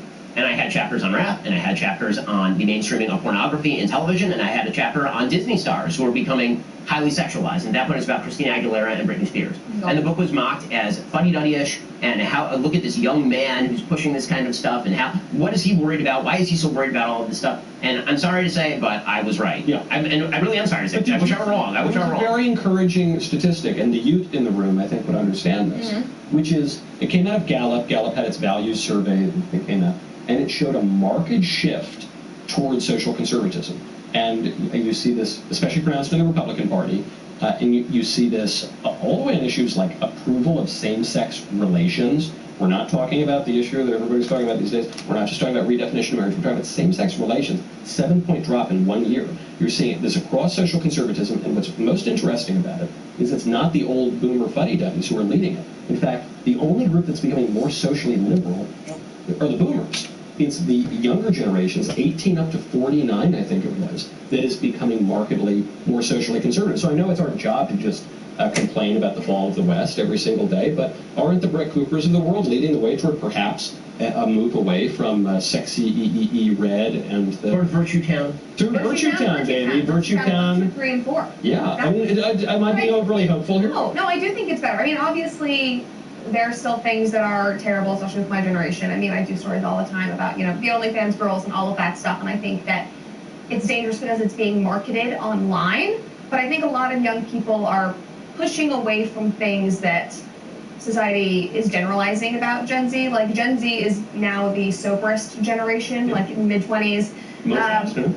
Well, yes, most abstinent. They are the ones that are driving the pushback to flip phone. It's like interesting things like that. And even though I think Gen Z can be very misguided with their values and, you know, kind of very emotional and obviously directed in wrong ways, they're still very, very passionate and very civilly aware, even if they are kind of misdirected. And I think that that can be pushed back in a different direction. Obviously, we're seeing changes, so that's at least helpful to me. Like, I look at my comments, and it's so encouraging. Like, it's awesome. I think one thing we have going for us, so the most encouraging thing for me with the younger generation, some of these videos we've seen recently, of like high school kids laughing at the LGBT indoctrination going on in their schools, or, you know, tearing down the pride flag.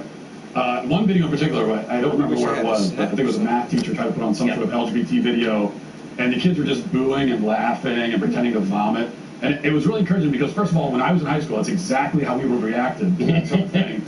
But also, I think it shows that a few things it shows, and one of them is that this stuff cool because it's what your math teacher pushes. So Yeah. When it became the culture, it's no longer the right. culture. As soon as like the 45-year-old woman who teaches algebra Yeah, is telling you about LGBT pride, it's like it's not cool anymore. I mean, it has all the institutional power, but it can't be cool and it can't be rebellious. It's no longer edgy. I mean, did you guys see that article where they said that, like, has monogamy become the new kink? because we have gone so far. That is literally, it's a Yeah, I'm a serious sick article. fetishist because I'm Yes, married. because we have gone so far that now something that is virtuous and correct and good is now the edgy rebellion. Like the last line is They like, found- it's Good deep. for them that they finally found the kink that brings sexual satisfaction and happiness. Right. Good for them. They finally- It took 60 years. Right, they've made history. Speaking of history, history was made June 24th, 2022, when a 50-year-old law was overturned in a landmark ruling. Of course, it wasn't really a law, it was just a piece of garbage Supreme Court decision. This month, we celebrate the one-year anniversary of the fall of Roe, and we recognize that our work is far from over, because the sad reality is that while Roe is gone, there's still hundreds of thousands of abortions being performed in this country every single year. The abortion pill is still widely available. It accounts for some 50% of all abortions nationwide. Well, you can help stop this through Preborn. The folks at Preborn are doing amazing, amazing work, and they're doing it the most meaningful way. They're literally going mom to mom and convincing moms not to kill their kids. Preborn's network of clinics rescues 200 babies by offering love, compassion, and support to expectant mothers pretty much every day. When a distressed mom comes to Preborn, she's welcomed with open arms. She's offered a free ultrasound to meet the precious life inside her. The majority of the time, she's going to choose life. By the way, the ultrasound quality now is unbelievable. We just had a baby about a month ago, and we were seeing ultrasounds from like week 7, week 8. That's the same baby. And these moms are learning that because of the power of that technology. You can make a difference by donating your best gift to preborn.com/backstage to honor the precious lives lost over the past 50 years and to secure the lives of those at risk today. Every single penny is going toward moms and babies. To donate, dial pound 250 and say keyword baby, or visit preborn.com/backstage. All gifts are tax deductible. You're not going to regret saving a child's life. It's the best money you're ever going to spend. That's pound 250 baby, or visit preborn.com/backstage. Really, really important stuff. preborn.com/backstage.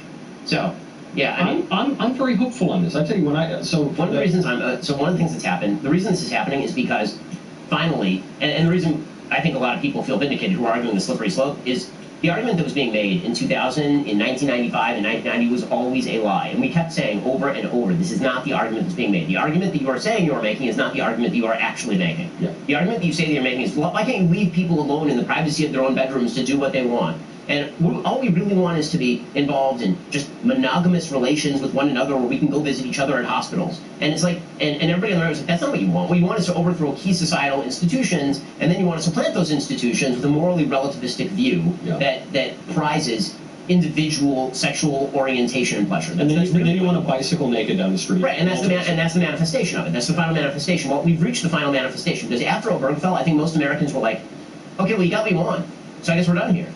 And then they're like, well, no, that's not what we want at all. What we would like is for your church to celebrate it. What we need is to make sure that your kid hears about it. We need to make sure that your kid is watching naked bicyclists ride down the street in Seattle. Like, it's really, really important that your kid be indoctrinated in all this. And people went like, wait, why is it important that our kid be indoctrinated in all this? And the answer is because it was always about an entire value system. It was not, it was symptomatic of a value system. I think the entire society misinterpreted the call for things like same-sex marriage as, what if we just expanded traditional institutions to include further marginalized people? So this is why it was pitched as basically a civil rights movement, right? The civil rights movement was, voting has existed for a long time and is good, and you should make sure that black people can do it also. And we're like, that makes perfect sense. It's a great institution. We should extend it to include further people. Then the argument for same-sex marriage was made along the same lines, even though it was fundamentally dishonest, because you have to redefine marriage in order to include that particular definition of marriage. But the idea was, we're not threatening marriage. We're just doing the same thing you're doing. We're just changing the people who are involved. Right, but that's not what it was about. The entire movement was about, what if we destroy traditional civilizational institutions?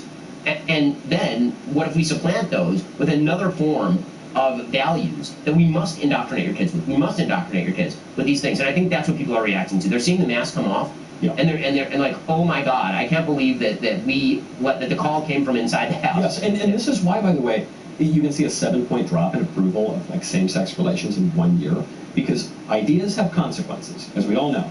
And so we've had some bad ideas, some wrong premises, and it's led to all these kind of crazy consequences, and a lot of people didn't notice it as it was happening.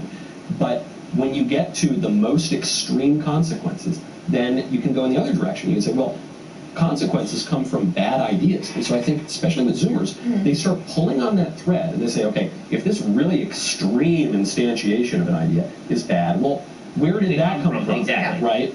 And so they're hurtling back in the other direction. I think it's also it's symptomatic of just a broader doubt in society's new institutions. So we like to talk about the destruction of the institutions, and it's true, right? I mean, we have very low trust for all institutions, but the new institutions are the ones we have the least trust in, because those are really the truth is that all of our institutions basically were Hannibal Lecter. I mean, their faces are being worn around by people who are not actually the people. They took the institution of science and they gutted it, and then they wore the face of science around while proclaiming that everybody had to mask up children and all of this. But the new institutions are the things that people doubt more than anything else because they're clearly and overtly lying. And all the things that they are saying to you, you know are not true. Which brings us to Lizzo. So, I really think this stuff's kind of important. Like, there's an entire piece in the Washington Post today about why Lizzo is a heroine and is not actually a fat activist. She's an activist for all of us. And being large is really totally fine. And why is everybody? It's a standard of beauty that's really the problem. And here's the thing: everybody knows in their heart that it's not true. Everybody knows that it's not true. Which is why there's that great meme that's been going around where I think it started with Tim Pool actually, where Tim Pool was like, you talk to people on the left and they're all like, Lizzo's beautiful. Like, you should say, well, you remind me of Lizzo. And then see how that works out for you. Right. Lizzo doesn't believe it either. I mean, she just recently was saying she wants to drop out of music because she can't deal with the criticism. And meanwhile, it's like that's very telling because she's got the Washington Post, all the major media outlets, every institute, fans, everyone telling her she's beautiful, she's amazing. And then just one, I think that her whole freak out was one comment that one random person left that made it all come crumbling down. It was Candace. Something before she blocked Candace. I think she blocked Candace. Was it Candace? I don't know if it actually was her. I think she commented on it, but I know that she blocked Candace. Mortgages are a pain. Hiring a lawyer shouldn't be. FresnoLaw.com is your answer. The consultation is free. You worked hard. Now you're hurt on the job. Your paychecks have stopped and your medical bills are being denied. Your family doesn't deserve this. Do something about it now. FresnoLaw.com. Krasno and Amadinjo are ready to fight for you, your family, and the workers. She's like clapping. She's like, I did that. Either way, it's all this just being showered with love, and then one person makes it all come crumbling. But by the way, this I guess is why, to tie it back in with the 2024 and all the other elections, the reason I'm a little down on Republican prospects is, one, because I think the system is rough. You know, the other day we found 300 mail-in ballots in a random locker in Michigan. And I'm not saying it swung the election, but I bet there's a lot of lockers in Michigan, and so that's a systemic issue that you got to deal with. But more broadly, just look at what we're seeing.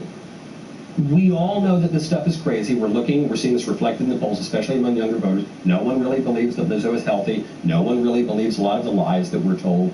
And yet, the institutions, the governing powers in media and tech and the schools and the government, they're all putting that flag right in front of us. They're all putting the bicyclists right in front of us. None of them are letting up. Bud Light's not letting up. Target's not letting up. None of them are.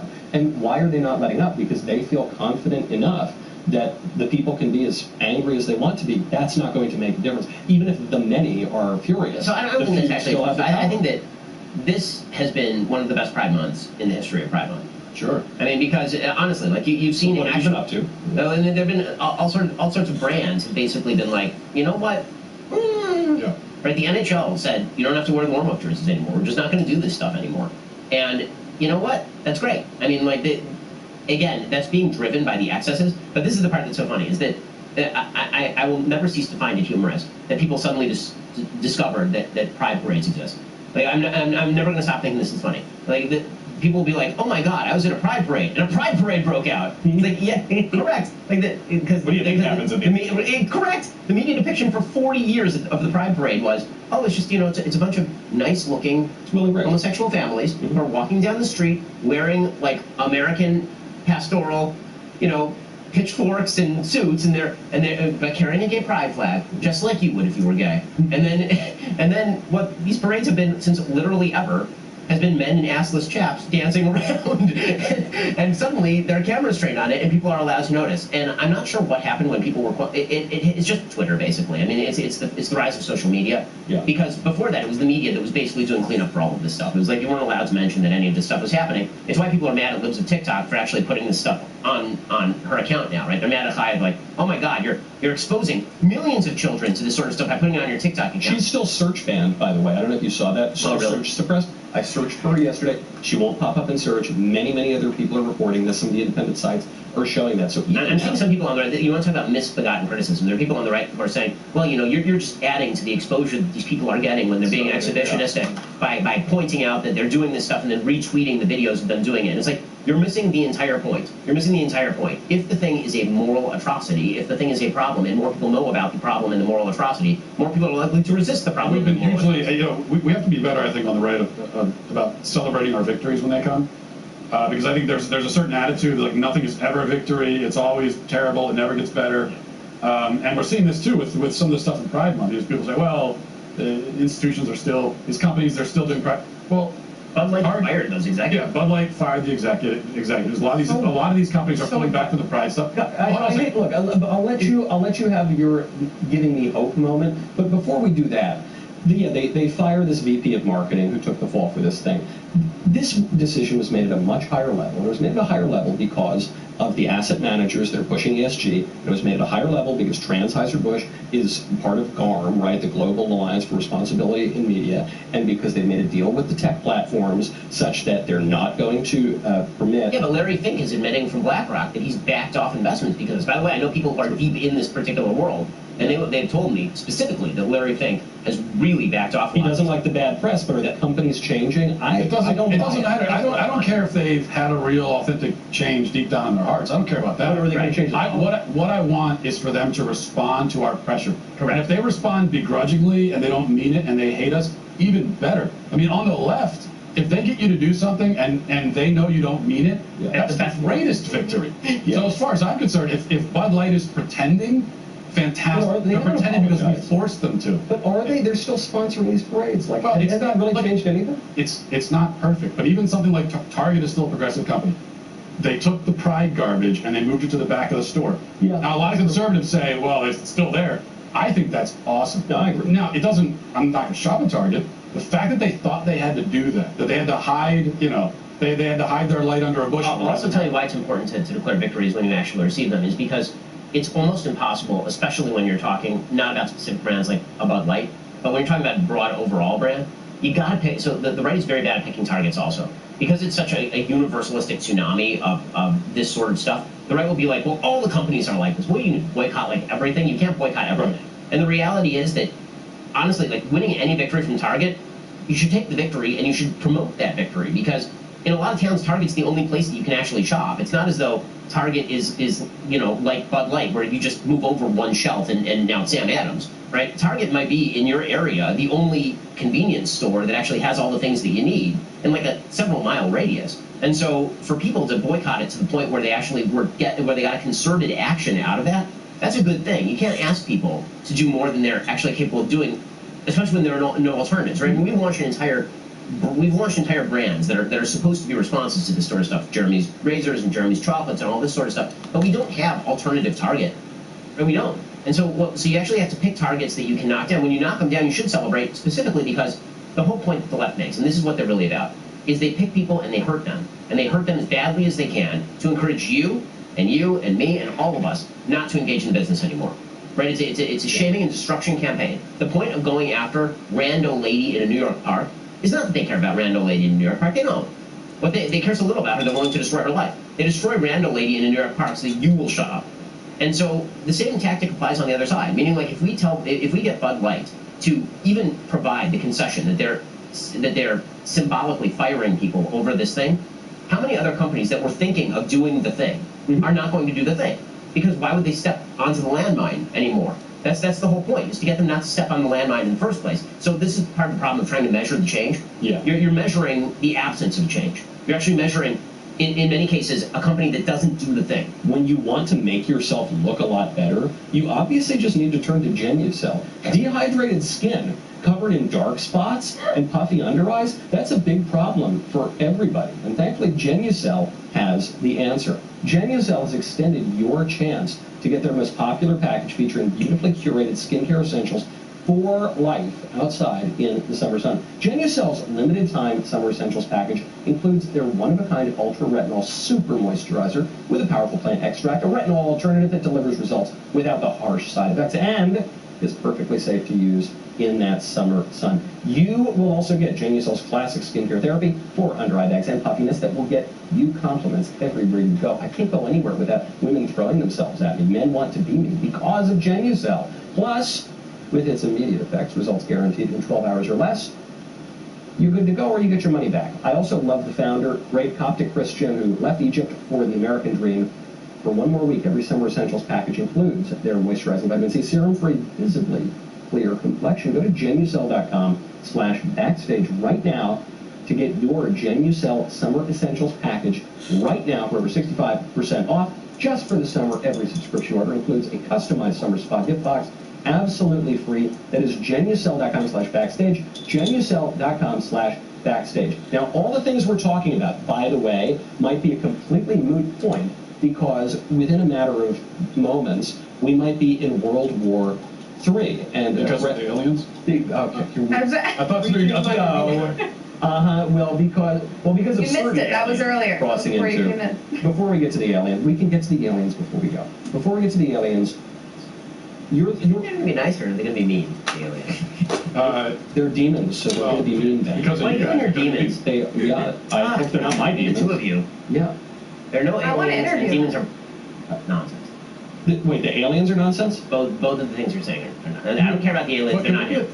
I don't know. You were trying to take the conversation somewhere else. No, but then I got curious It's a lot of stuff. about the aliens.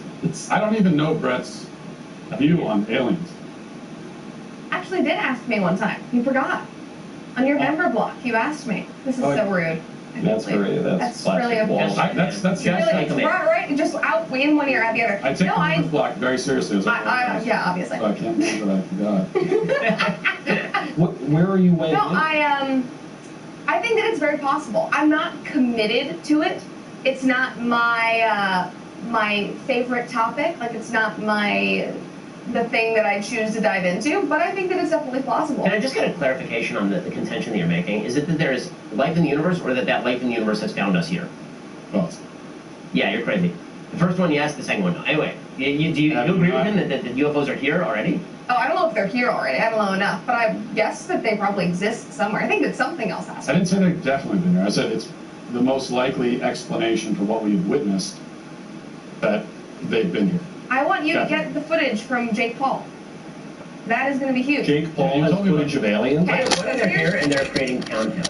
Then I might believe. Then I believe. It's That's what they incinerate the Red. planet. Yeah. It's Sexy Red. So Jake Paul has footage, allegedly has the most convincing footage of like an alien encounter in the U.S. And a man has it on his VHS. I think it was in Nevada, I'm pretty sure, from the article I sent you. 1973. Yeah, a little grainy. I think it's VHS or some kind of DVD, I'm not sure. And this guy has it, and he's the only one that has a copy of it, and he will not sell it to anybody, but he will show it to you if you go. And so Jake Paul went trying to buy it. Is it Jake Paul or Logan Paul? I think it's Jake Paul. He went. What? Is it Logan? It's Logan. I think you told me about it. My pop culture is just not. Anyway, whoever it is, I believe him. Yeah, I'm sure. But he goes and he wears the little hidden cameras. It's still so hot up here. Anyway, I'm about to go grab something to eat. What time is it? It's only 5, and I don't have work tomorrow, so there's a good chance I could be back up in the studio this evening. I don't know yet. I appreciate y'all chilling and in here with me, checking out the art. It's coming along nicely. I'll get with y'all next time. Peace.